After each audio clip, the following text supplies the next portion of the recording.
You're listening to New Retirement Radio, brought to you by the team at Prout Financial Design. Hello, I'm your host, Certified Financial Planner, Dennis Prout.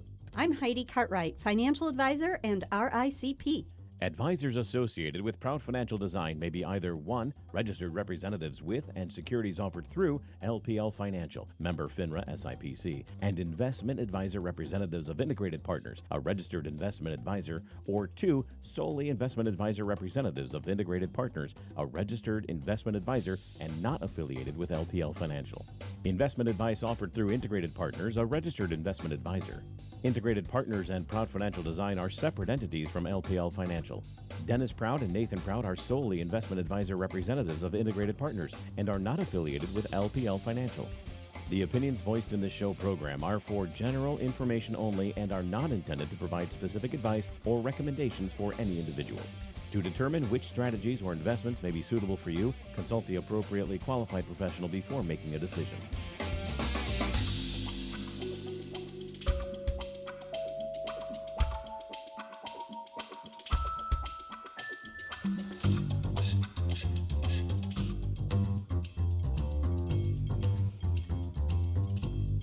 Good morning. It is Prout Financial Design, New Retirement Radio, and with us today, of course, we have Nathan Prout, Breathshire, and the one and only Dennis Prout. Hey, Jack. How are you? Yeah, just as you started talking, I was thinking I sure appreciate you extending your time here with us on Thursday mornings for a few weeks until Ron gets back, but just, Jack, man, just think of me as the righty coming out of the bullpen. Yes, bam! There goes the rider. You know, I don't know why I go down that rabbit trail, but I love watching bull riding. Man, I think that's one of the most insane sports on the planet. Yeah, oh gosh, you got to be a little those nuts. guys trying to stay on those things. Yeah, ooh, baby, the 8-second ride. Oh yeah, is it 8 seconds? How long if you're gonna hang out? That's 8 saying seconds. Something, man. Well, it's great to be here on Thursday, March 23 of 2026. It's April.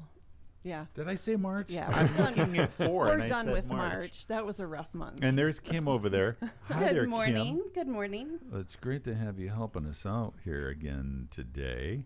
Happy to help. Excellent. So, as Jack mentioned, we have Beth Shar, our Director of Marketing, here joining us. Good morning, Beth. Good morning. It's great to be here. Great to have you. And Nathan Prout, our Managing Director. Good morning. Great to be here. Good morning. Heidi is out for today. She'll be back next week. Look forward to that, too. But if you have a question of a financial nature, you can either call or text. And how do we do that? Well, you pick up the phone, and it's 231 947 0023. 947. You almost caught me off guard there for a quick second. That's quite all right. And that's to call I've already in been caught or off text. guard here this morning. Yes, you can call or text using that number. Yeah, it's kind of wild. It works either way. So stocks have been surprisingly resilient. But before we get into that, we are going to do a makeup class in May. Yes. May, We can. May 20th? Is that date? May 20th. We were talking about it this morning, and it's because we weren't able to do the class in February. Mm-hmm. February. Yeah, so Wednesday, May 20th, yeah. Mm-hmm. Wednesday, May 20th, 12 noon to 1 o'clock. correct, sir. And that was the cybersecurity class that we didn't end up running. Yeah, so cybersecurity and market brief, I believe. So Yes, yeah. Yeah, and there have been some hot articles out there about cybersecurity because their ability to pursue and confuse just about everyone has only increased and dramatically. There are 4, I was just reading an article a couple of days ago, the 4 ways that they can really confuse people and with the realism of what it is they're doing on the internet to try to take your money. So anyway. Yeah, and if you want to register for that, you can call our office at 231-947-3992. And we should have a link on the website in the next week or so ready for that as well. Yeah, I'll have it up by the end of the week. Yeah. So you can also do that online. And I know some very smart people who have gotten taken in by that. This is not just the average Joe and Jane that are getting taken. Sure. It's a lot of folks. So I think this is going to be a hot topic. 947-3992 if you want to sign up for that class. And we're going to ask you to please sign up if you attend. We want to make sure we have enough FID as well as room for you to sit, okay? The seats, we've got room for about, 25 or so? Yeah, 24. 24? Yeah. 24. I think we can make room for 25 if we get that many sign up. But Dennis I'm will just give up pushing his the seat envelope. for I that will indeed. 25th. Well, he'll be speaking. I don't know if anybody wants a seat at the front, but if you're willing to try. If you don't sign up, you do have to speak. So Yeah. Tell us about your childhood, whatever. Oh, I'd be happy to. Well, so we have so much to talk about. Why stocks have been surprisingly resilient.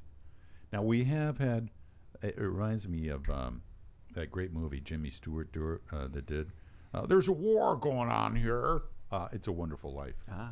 So even as the Iran conflict stokes geopolitical tensions and sustains high energy prices, gas about, $4 a gallon? Both pro and con senators talking about the price. Stocks held up better than might be expected. Did they ever? This has been a wild ride. Talk about a recovery.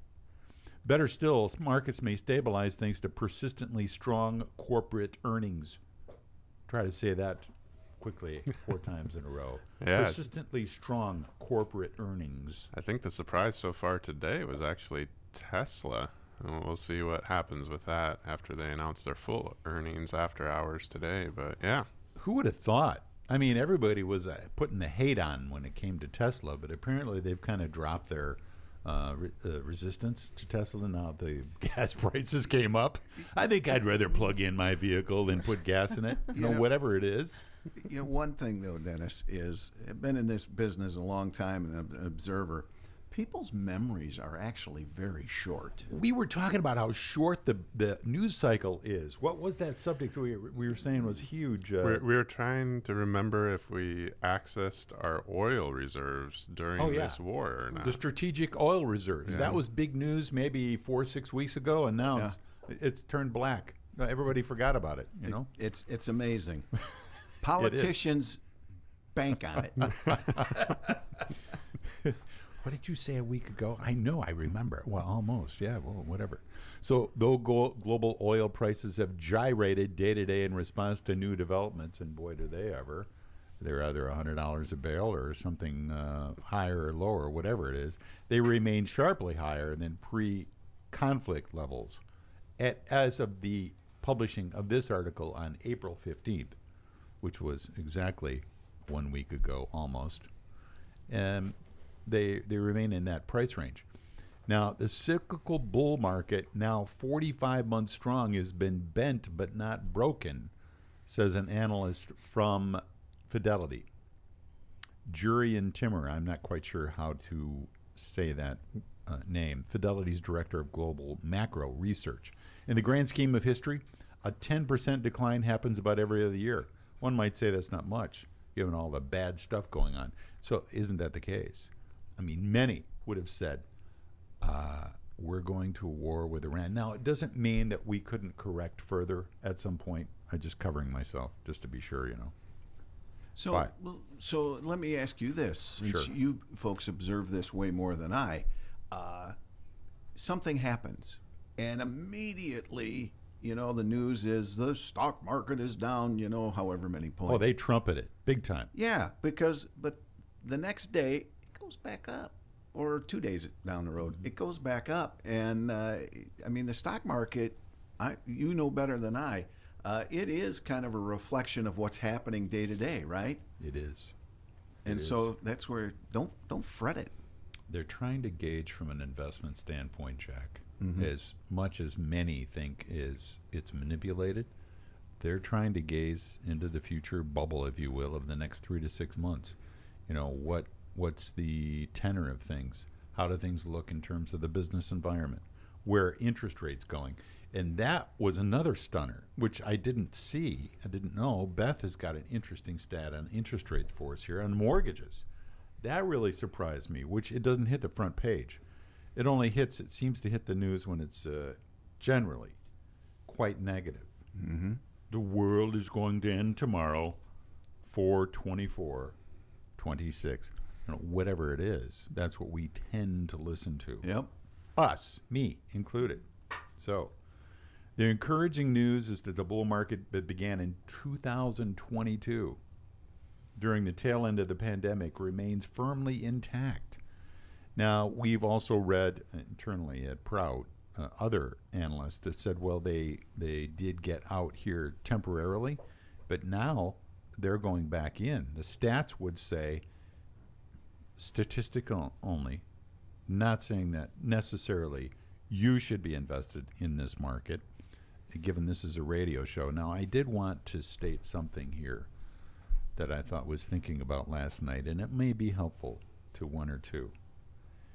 When we're talking about these things on the radio, please do not take it directly to your own portfolio or situation until you've confirmed it with your advisor or with us.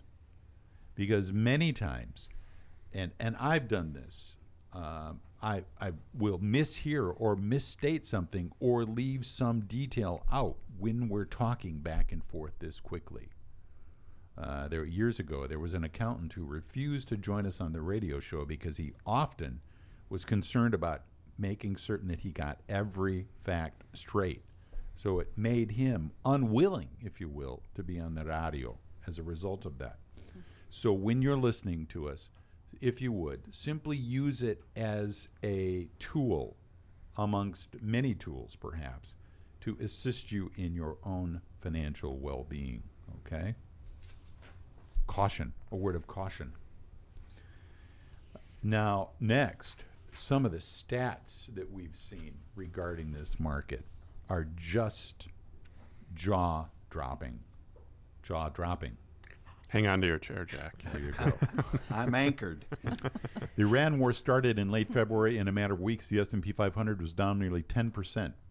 Those losses were erased in a hurry as the stock market raced back to new all-time highs in no time. This is according to Ben C. I'm not sure who he is. From our own economic analyst. According to the Bespoke Investment Group, this is the first time in the past 100 years. Now, the S&P 500 has not been in for the past 100 years. It has been in since 1957, which most people would say is almost 70 years. 70 years.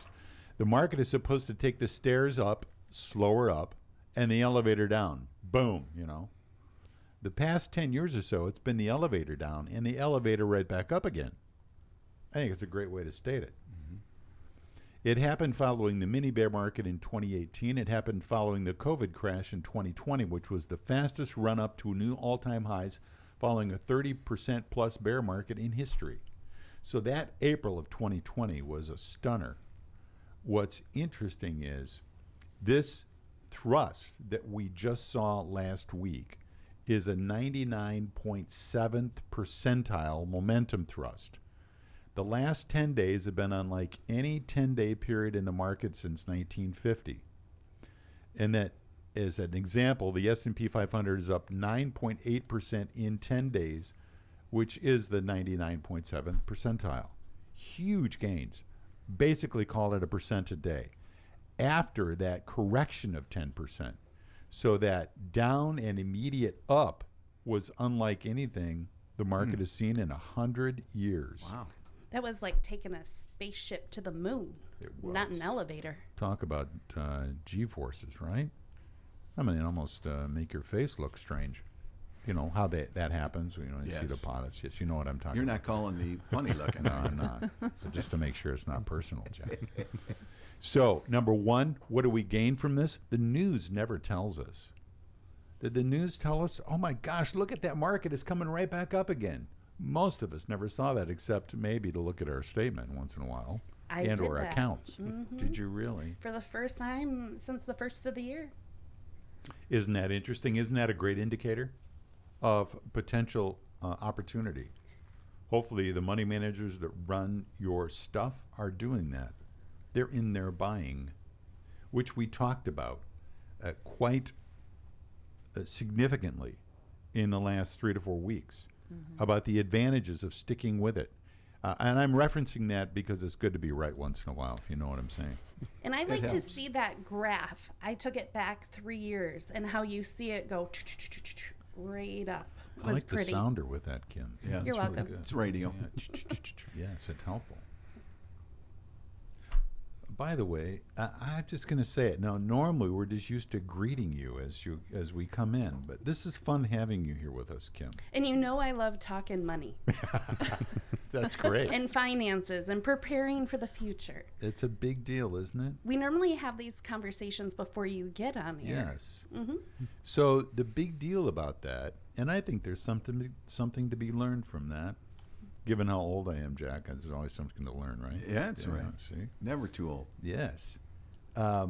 It as you gain more and more information and knowledge about this, and you potentially spend more time thinking about this and minding your business, if you will, your own portfolio, that tends to breed more interest and hopefully potentially more success as you gain that experience.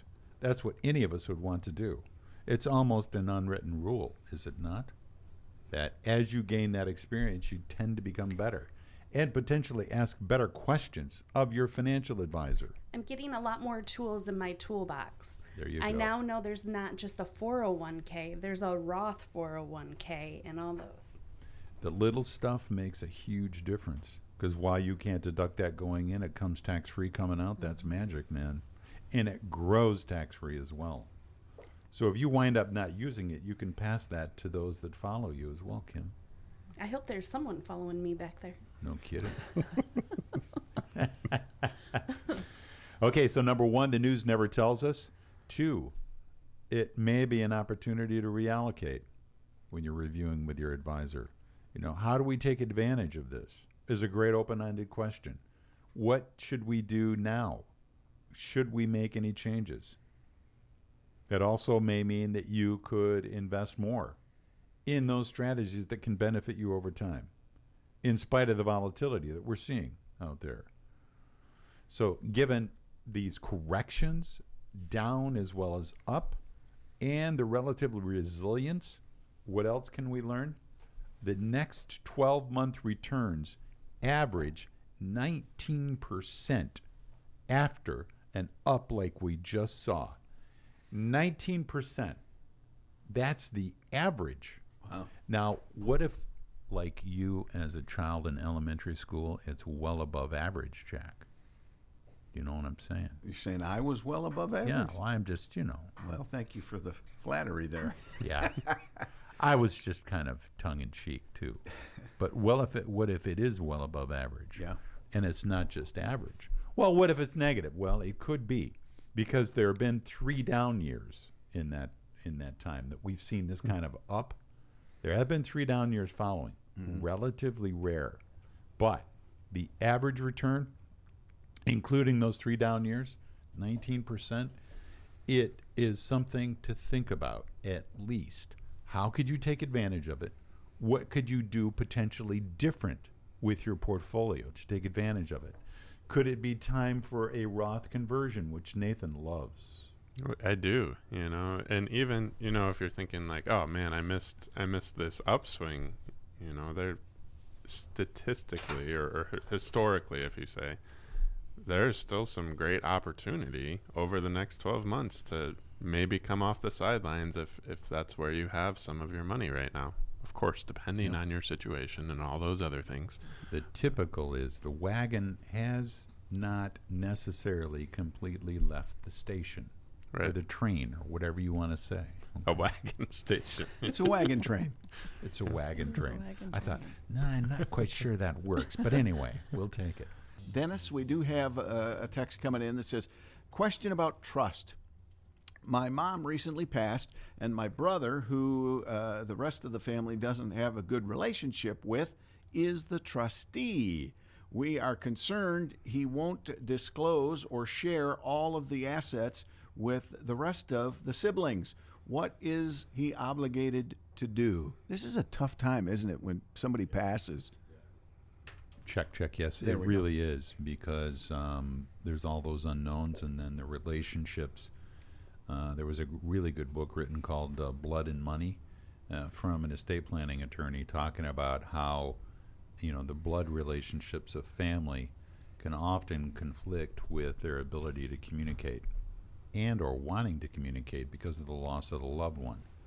I'll just state this as a general, everyone's brain gets stirred significantly with the loss of a loved one.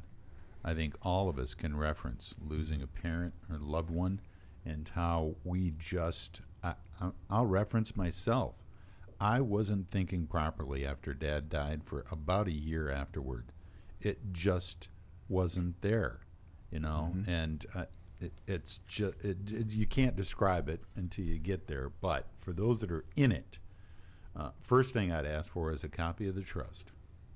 It should be made available to you. And now, as a fiduciary, they've been tightening restrictions on those who are trustees of these accounts. But what I would suggest is to just ask for an accounting of where the assets are, a copy of the statements, and those should be, I'll say, relatively easy to get in terms of a time frame, perhaps 60 to 90 days. Now, generally, an estate planning attorney is going to give you much better information here than I will. So I'm giving you approximates, and they're estimates only. I would say if your concerns are significant, contact an attorney about what your rights are. That's what you should do. And that's what, if I was concerned about, are all the assets going to be counted and that sort of thing, I would contact an attorney just to make certain that I knew what my rights were. And then request the information, copies of the statements and all the rest, and accounting of what's going on. And legally, this trustee is responsible to do that? Oh, yes. Okay. Oh, yeah. That's right. Yes, as a trustee. Yeah, and obviously there's complications with so many things around that, but keep in mind too, like I see it on clients who have had the responsibility of being a trustee, and like whether the estate was like a total of $100,000 or a total of a couple $1 million, and either way, it's just been a huge. You can tell it's taken a toll on them. Like, it's a huge responsibility. It is. Sometimes those investments are more difficult to settle. They take longer to send all the paperwork out to the individual participants, the beneficiaries. Sometimes there are, if it's in an IRA, it depends on how it's held. It depends on the asset itself. You may want to call your own advisor on this, if you have one. What should I expect given these assets that perhaps your mother or father owned in this particular case? Right, and it is, of course, the responsibility of the trustee to interpret what the trust says and carry it out, as close to their proper understanding of it as possible. So. Well, and I would also say for the family to not be afraid to have those conversations while the loved ones are still with us. So you have the clarity coming from them. Yeah, for those parents or owners or current trustees that are willing to have those conversations, that is incredible. To the extent that you're willing to have those and communicate where they are. Many times we'll have a beneficiary meeting, and the owners get together, and it's been stunning to see the children's reactions. By and large, shock at what mom and dad has saved, and appreciation as well, and also understanding what they need to do to settle the estate. That's why we have those modules through Ed Slott and Company about how to settle the IRAs, what the responsibilities of trustees are, and all the rest. So I would simply say to this person texting, if you do want some backstop in terms of knowledge, contact our office. We're happy to give you those modules from Ed Slott and Company. They're exceptional. They really are. So exceptional that we put them in book form within the tactical financial planning reference source that we just did. We have a text asking this question. Yes. Is an executor the same as a trustee? No. An executor is someone who is working outside of a trust, working through a will. A trustee is working through a trust document. So it doesn't mean that the executor has lesser or more responsibility. It's just different, and that they're looking to settle an estate outside of a trust, or those assets outside of a trust. Next text is no, wait a minute. What happened there? It One or jumped on two me. There we go. examples of when Yes. it would. One or two examples of when it would be prudent to make a Roth conversion. I like that funny text earlier, but I'm not going to say it out loud. Yes, please give one or two examples of when it would make sense to do a Roth conversion. There are 3 general rules of a Roth conversion. Are you ready? Taking notes. This reminds me of when I was a kid on AM radio. They would do recipes. Mm-hmm. 1 cup of sugar, 2 eggs. You remember those? Were those on Traverse City as well? Do you know, Jack? That I don't know. Not when I got here, but I once did a bowling show. That's great. You have had experiences, Jack. I have. Yeah. So if you don't want to watch bowling, you can listen to it. I have been around. Where the were we block. anyway? Yeah. So the 3 reasons to do a Roth. Number 1, can you generally pay the tax with money outside of the IRA to cover the tax? Do you have money set aside to pay the tax? 2, do you have an approximate 8 to 10 year time frame, 8 to 10 years, to take advantage of their Roth conversion? Thirdly, and last, do you anticipate that your taxes will be the same or higher in future? Those are the 3 big ones that make it the most advantageous to you to do a Roth conversion. Yeah, and usually it also makes sense to make that Roth conversion a multi-year plan, especially so you don't run into any of those IRMA brackets or extra surprise taxes. as Irma well. bracket? See, I'm I learning. wondered. I was going to say, do you know who Irma is? I don't. Income-related monthly adjustment amount. Rolls right off the tongue, Jack. So I know I'm only here for a couple of weeks. How do you guys know all this stuff? They've You know, been when they ask- cramming for years. Yeah, they ask about conversion, and well, there are 3 opportunities. I'm impressed. Thanks, Well, okay, man, it's nice to know Irma. But I don't think Irma is our friend. No. No, she No. isn't. She's not. She's a real bummer, Kim. I appreciate the comment. Yeah, we love geekhood over at Prout Financial Design. That's part of the deal there. So now that you're impressed, what was the question again? Irma, who is she? It's when you're using Medicare to help pay, which is age 65 for most, and you get an adjustment in your Medicare premium for having a higher income. There are about 5 brackets. So you can wind up paying from what is about $202 for a current Medicare premium right now, I think it is, on up to over $600 a month, depending on income. So it's an income bracket adjustment that you have to make to pay for your Medicare insurance coverage. Okay. And of course, when you take a withdrawal from an IRA or you're doing a Roth conversion, that adds to your normal income. So that can push you into those brackets and be a bit of an unexpected surprise. Because it's also a 2-year look back. So you might not even realize you entered it for another couple of years as well. So. The unknown region. Yeah. Yep. I don't like that. No, there's a reason you shouldn't. All right, should we do one more? I haven't even pre-read it here. Sure. There is a $6,000 tax rebate for like 65 plus. What amount of conversion does that tax cover?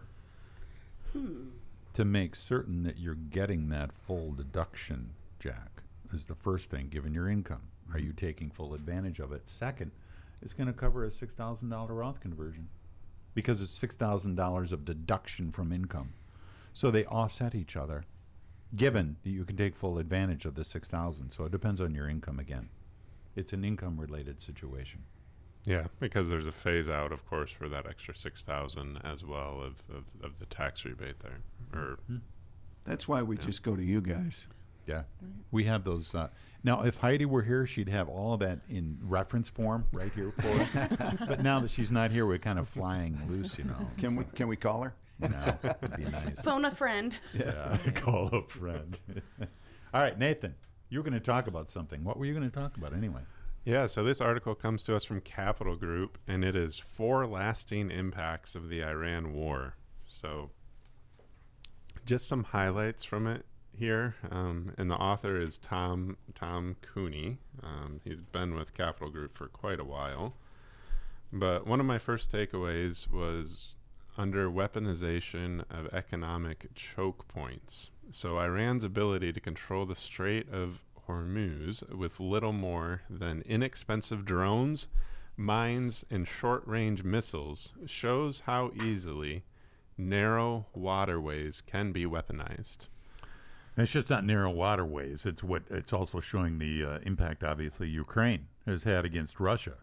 Yeah. Because the cheaper the technology and the more they can make those buggers fly around, it's incredible. Wow, how much damage they can cause. Yeah, and usually when these waterways are shared, like in the case of the Taiwan Strait or the Strait of Malacca near Indonesia, they're protected by international law, and we're seeing all of the good reasons for that in the example with Iran right now. So Iran's breaking international law by stopping the flow of traffic in that strait.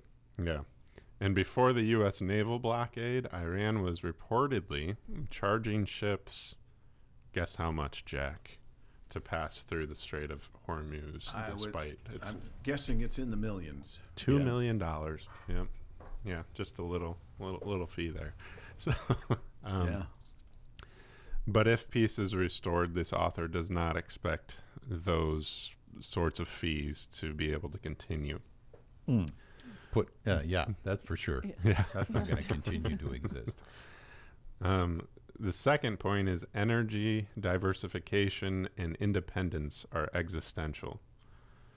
So with oil trapped in the Persian Gulf, several countries, particularly in Asia, have been forced to ration energy and institute COVID-like restrictions, such as work-from-home requirements. So as such, the Iran war is just the latest crisis to highlight that energy security is national security. Isn't that interesting, given the United States and our own ability to be independent? Huge. Now, what has it been in the last 5 to 7 years that we've been producing more oil than what we've been consuming? And we've seen it in the news. They're transporting oil now from these United States to other countries because they need a better supply, a more consistent supply. Sure, safer. Yeah. And some of the outcome of this, too, is we're starting to see a lot more talk about expanding nuclear energy options as well, which is something that hasn't been in the news in quite a while. No, it hasn't been.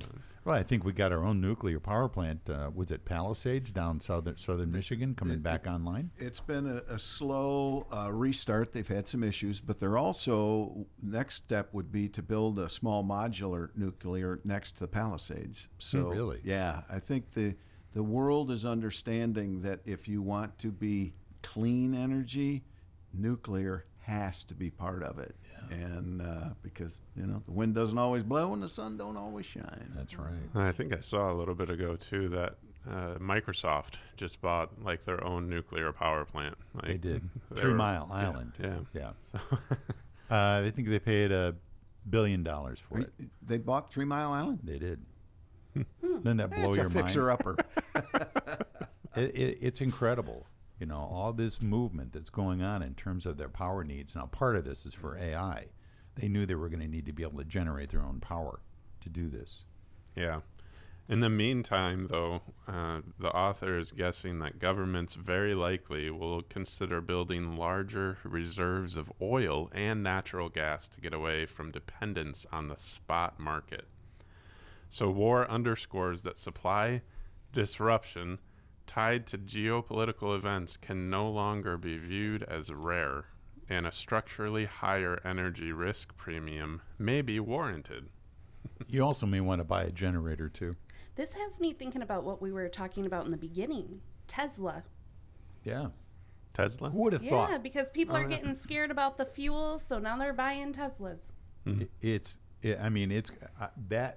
has been, it makes me stutter. I mean, if I would have anticipated somebody coming up with a company rather, coming up with positive earnings, such as Tesla, they would not be the first one to come to mind. So, Absolutely. I will say this. I have recently been in the car market, and I was It's chatting. a fun spot to be, isn't it? I think he's a little scared, though. No, I'm all right. I can move forward. But the salesman, we were talking about Tesla, not electric cars, and he said many of those people only really bought an electric vehicle for the tax break. Yeah. The $7,500 Yeah. break credit. I mean, you pay $60,000 for something so that you can get a $7,500 tax break. You know, in my world, that's like, wow, that's a whole nother level. Yeah. You know what I heard about it? The older generation are getting them because they're smart and can drive them without accidents. The cars drive themselves, so it's helping their insurance, our insurance. It's Nice. a security for them. Unless it's a Waymo. Yeah. So they're helping them look both ways before they go out into traffic. Is that what you're saying, Exactly. Kim? Yeah. Yes. That interesting. That's really interesting. So who would have thought that too? That older drivers who want to remain safer, if you will, and maybe it's just not them, maybe it's their families. Maybe you better look at a Tesla, Mom. It Right. knows where the lines are, Mom. Yeah. That's great. Right. Another takeaway is that drones help David stand taller against Goliath. So the nature of warfare changes quickly, and one of the worst mistakes a country can make is to be prepared to fight the last war instead of the potential conflicts ahead. What was that quote I saw? I don't know whether it's in this article, but they've decided, the Pentagon has said, we're going to have to stop throwing Ferraris at Chevettes or something like that, because those Patriot missiles are $2 million a piece, and they're trying to get a drone that's $30,000. Ouch. Right. Yeah. Yeah. And obviously we've seen this with both Ukraine and Iran, and how they have substituted drone power for traditional naval power to assert a surprising level of control over key bodies of water, especially thinking of the Black Sea and what happened with that. Russia and Ukraine. So I was reading an article, since we're talking military here, Sure. that aircraft carriers are becoming more and more a target and easily hit because of these drones. Oh, yeah. So the whole naval situation in the near future, or in the future, the aircraft carrier, which has been our base of strength, could be in trouble. They're taking out a page from those old kamikaze pilots we used to see in Japan. You know, obviously just crash their planes into those carriers. Well, that's what a drone is. It's not coming back. Do you know we used to have drones in West Bay? No. Oh, yeah. Back in the day, that they did drone training right here in West Bay. One could argue there's even a plaque at Cherry Capital Airport that the whole drone, big part of it started right here. Wow. Interesting. Yeah. Yeah. And then really the last takeaway that I want to highlight is that the U.S. is not withdrawing from the world, and it still seeks to shape it, in spite of maybe what you've heard around some of the America First policy. The U.S. is not reluctant to project power far from home in pursuit of declared policy interests. So the road ahead for at least the next decade will likely be marked by polarization, uncertainty, and a further breakdown in the liberal world order of multilateral institutions that has largely reigned since the end of World War II. One proof point of this conviction is that even while the war, so that's what's sort of coming down the pike. So they're saying a further breakdown in NATO, in essence, is what they're projecting or thinking. Yeah. That's interesting. I don't know that surprises anyone, but to see it written down in writing is a interesting take. Yeah. Yeah, so with its inherent strengths of globally competitive companies and a culture of innovation, the U.S. will retain a prominent leadership role in the world for a long time to come. And one proof point of this conviction is that even while the war in Iran raged, the successful Artemis II mission to the moon became cause for celebration. Even in times of extraordinary geopolitical strain, the U.S. pushed the boundary of human spaceflight the furthest it has gone. This was a healthy and hopeful reminder that periods of great stress can coincide with moments of extraordinary achievement. And it's just, yes, of course, like even in these past month plus, there's been market fluctuations, but what can you do? What opportunities are there for you to not just follow the news cycle, if you will, with maybe your portfolio? The biggest danger we can face, according to Earl Nightingale, is the willingness to just go along with the crowd instead of saying, what can I do differently? So being different can be huge in terms of your willingness and or ability to continue to prosper in the future, which is what that in essence is referencing, being aware of the world and the changes, but understanding and or thinking about, now where's the opportunity? Where does the opportunity lie? And how do I take advantage of that? Some of it may be some of the most personal planning you can do in terms of, and Kim mentioned this, communicating with your children, the estate planning issues that you know they're going to be facing, the experiences that you've had, that you've gleaned over the years. Many parents discount that and don't realize that the children, their children, need to be brought along in the knowledge of what mom and dad have done. What have you done now? You know, that sort of thing. So many times we might be surprised about what they don't know and also what they do and their own opinions about what they might be interested in terms of the estate. Surprise conversations. Easy? No. Almost required work, if at all possible. Yes. Absolutely. Stats, Beth, you've got some interesting ones here. Yeah, going back to the mortgage rates that you had kind of referenced earlier, and these are from Market Briefs. Mortgage rates hit a 4-week low, and buyers are jumping back in. A tentative U.S.-Iran ceasefire pushed oil lower, which dragged rates with it. The 30-year fixed rate is at 6.37%. We'll call that 6 3/8. Yes. Oh, thank you. And then the 15-year is at 5.78%. 5.78. So the 15-year money is at 5. We'll call it 5.8 approximately. That was really a surprise because I hadn't seen that anywhere.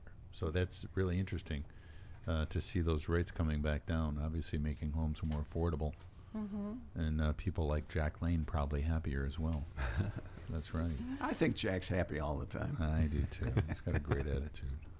And then Spirit Airlines is currently battling its second bankruptcy in the last year. Whoops. Yeah, but now the Trump administration is close to a $500 million rescue for Spirit Airlines. So, which doesn't sound really great. I wish, from my perspective, a business person's perspective, I wish that the government wouldn't get involved in bailing out businesses. Because generally they're going to do a much better service by letting the markets take those assets and redeploy them with other companies that will generally do their best to make it more efficient.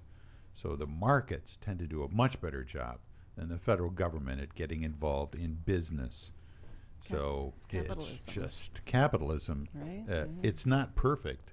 But just wait till you try every other form of economic independence, and you'll find out capitalism works the best. On the first one that Beth talked about, the mortgage rates, Are we getting, you think, to a point where maybe refinancing might be good for some of those? You know what I've seen, because I've been watching mortgage rates for that purpose, Kim, is that the 15-year mortgage rates have been moving a lot more than the 30-year mortgage. Like, I don't know if it still holds true, but for a while there, you could almost make the move to a 15-year with a point and be close to a full % lower than your 30-year. Wow. Which almost makes the math work, depending on obviously where your 30-year rate is that you might have. It's nice to move from 30-year money to 15 for sure, because you're making a lot more on your principal each month. Yes. Interesting. If I can say it out loud. Yeah. It's easy for you to say. Yeah, no kidding. You betcha. 947-3992. Appreciate it, Jack. Yeah. You got a minute? Anything else to say? Excellent. Well, no, actually, make it a great week. Yeah. Right. I think everyone's pretty much got dug out of the rain, the water. I hear that's still in process for some too, but good luck to all of those out there. And thank you for listening. We appreciate your questions and your interest. We'll see you here next week, same time, same station. Yeah. Same bat channel.